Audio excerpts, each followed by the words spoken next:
This is Channel 9 Eyewitness News at 6. Coverage you can count on.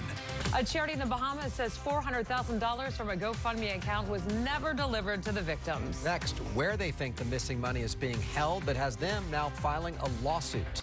New at 6, a legal battle is underway over donated money that was supposed to help victims of Hurricane Dorian in the Bahamas. A GoFundMe page started by people in Central Florida brought in about $1.5 million. But a charity group in the Bahamas believes a large chunk of that money still has not been used to help the victims. Channel 9's Jeff Deal is in studio now with us. Jeff, there are a lot of people still in need of this money.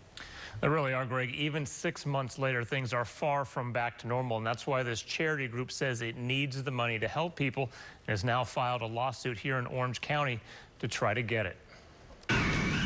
It was a powerful storm. Dorian hit the Bahamas as a Category 5 hurricane.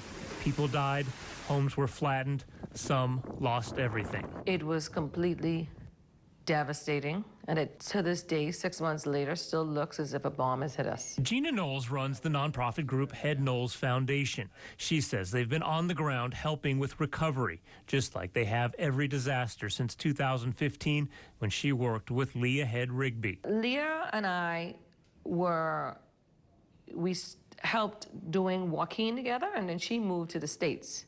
So she was completely out of the picture. That's why she was surprised when Leah set up a GoFundMe account for Head Knowles in the Bahamas and promised to promptly send the funds. That GoFundMe account raised around $1.5 million. But Knowles' attorney says after the first $1 million went to the Bahamian relief effort, the money stopped. Our estimate is that Ms. Head, the defendant in the case, and her husband, at some point took about $219,000. We have no idea how much of that is left. The payment processor for GoFundMe is holding another $200,000. Head Knowles Foundation has now filed suit naming Leah Head Rigby and her husband as defendants to try to free up all the money. We caught up with Leah Head Rigby outside her Winter Park home. Okay, so you're not aware that there's hundreds of thousands of dollars that they allege is missing that should have been turned over to help people in the Bahamas? No, they have over $1 million that we sent. She denied keeping any of the money meant for people in the Bahamas.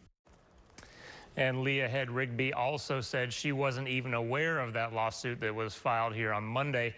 That $1 million she mentioned isn't in question. It's the other $400,000 or so that Head Knowles Foundation is really interested in. Reporting live in the studio, Jeff Deal, Channel 9 Eyewitness News.